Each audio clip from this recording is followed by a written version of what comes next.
एक गांव के 4-5 लोगों ने एसडीवी बैंक फाइनेंस से समूह लोन लिया और वो लोग समूह लोन चलाने लग गए। 5-6 महीनों तक समूह को अच्छा चला और उसके बाद उसमें एक इंसान की किस्त एक दिन कम हो गई और उसमें वो जो रिकवरी करने वाला जो यानी पैसे लेने आता था रिकवरी करने के लिए, वो काफी ज्यादा गुस्सा और सभी से बोले पैसे भरो, बारिश का मौसम और पैसे नहीं इकट्ठा हो रहे, पैसे नहीं इकट्ठा हो रहे। उसने तांडव कर दिया, पूरे गांव में सर पे उठा लिया।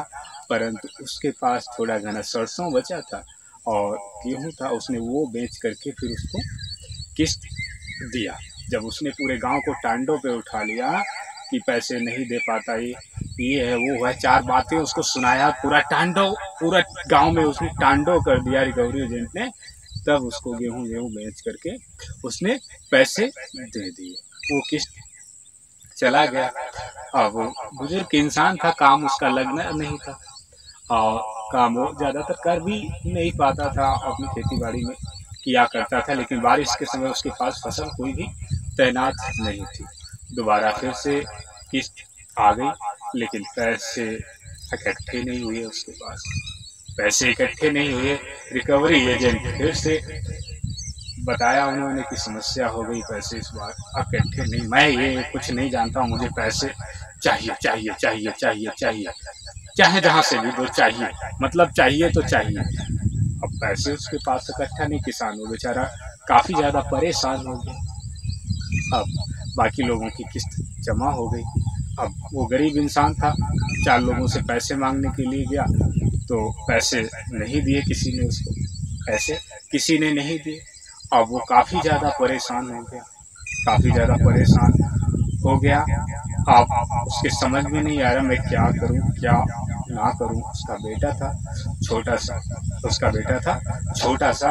रिकवरी एजेंट ने क्या किया, जब उसने कहा जब साले तेरे को पैसा चुकाना नहीं आता तो लेता क्यों है। रिकवरी एजेंट उसको वहीं पे मारने लग गया, उसके दरवाजे के सामने उसको मारता है। फिर आस पड़ोस के लोग पुलिस में फोन कर देते हैं और पुलिस वहां पे आ जाती है। पुलिस वहां पे आ जाती है तो पूछताछ करती है क्या हुआ और लफड़ा क्या है। तो सभी लोग, गांव के लोग बताते हैं कि सर जी ये किस्त नहीं दे पा रहे थे, इस कारणवश इस रिकवरी एजेंट ने इनको मारा। रिकवरी एजेंट को जितना ही सुना पुलिस ने कि इनको मारा, उतने ही समय डंडा उठा करके रिकवरी एजेंट को उसी के दरवाजे पे, जितना उसको मारा नहीं था रिकवरी एजेंट ने उस किसान को, उससे ज्यादा उस पुलिस वालों ने उसको मारा डंडों से।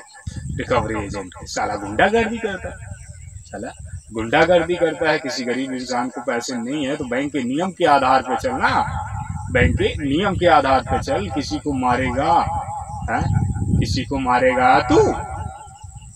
उसके बाद कहते हैं उनको, उस बुजुर्ग को भी बैठा लेते हैं किसान को, और उस रिकवरी एजेंट को थाने पे ले जा करके उसे बंद करवा देते हैं। कहते हैं आप अपना केस दर्ज करवा दो। केस वहाँ दर्ज हो जाता है और उस पर एफआईआर हो जाती है। उसकी ड्यूटी गई गई, उसको जेल हो जाता है, 3 साल का उसको जेल हो जाता है। उस पर जुर्माना लगा देने के बाद में उसे जुर्माना भरना पड़ता है और 3 साल की उसे कारावास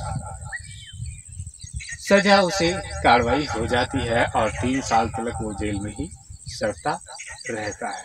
तो अच्छे नायंदर कहानीकार की कहानियां सुनते हो तो आशा करते हैं कि कभी भी आप सभी लोग जितने रिकवरी एजेंट हैं ऐसी गलती नहीं करेंगे। किसी के इंसान के ऊपर यदि पैसा नहीं देता है तो आप अपने बैंक के प्रावधान के नियम से चलें।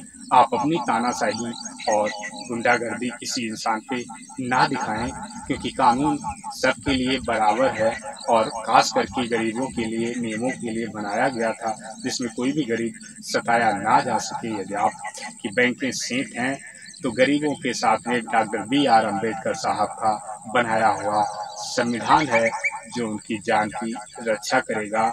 और पैसे यदि नहीं है तो आज नहीं है तो कल हो ही जाएंगे किसी के पास में। हैं? पैसे नहीं है तो आज नहीं है तो कल हो जाएंगे, कल नहीं हो जाएंगे, परसों हो जाएंगे, परसों नहीं 1-2 साल में हो जाएंगे। हैं? बैंक कहीं भागा थोड़ा नहीं जाता है, ना वो इंसान कहीं भाग जाएगा, ना तो बैंक भाग जाएगा ना वो इंसान भाग जाएगा। पैसे एक बैंक ने लिए हैं तो बैंक अपने प्रावधान से खुद लेगी, बैंक अपने प्रावधान से खुद लेगी, कार्रवाई बैंक खुद करेगी। आप अपने आप को क्यों फंसा रहे हो, जेल में जाने का काम क्यों करते हो? आशा करता हूँ जितने भी रिकवरी एजेंट हमारी वीडियोस को और कहानी को सुन रहे होंगे वो सभी लोग समझ गए होंगे और समझदार हैं, पढ़े लिखे हैं, तो आशा करते हैं कि समझ गए होंगे और सुनते रहेंगे हमारी कहानियों को और समझते रहेंगे हमारी बातों को। हम आपको फिर से मिलते हैं अपनी नेक्स्ट कहानी के साथ में। तब तक के लिए आप अपना रखेंगे ध्यान, अपने परिवारजनों का रखेंगे ध्यान। नरेंद्र कहानीकार आपको फिर से मिलेंगे अपनी नेक्स्ट कहानी के साथ में। तब तक के लिए प्यारे मित्रों, आपको नरेंद्र कहानीकार का नमस्कार।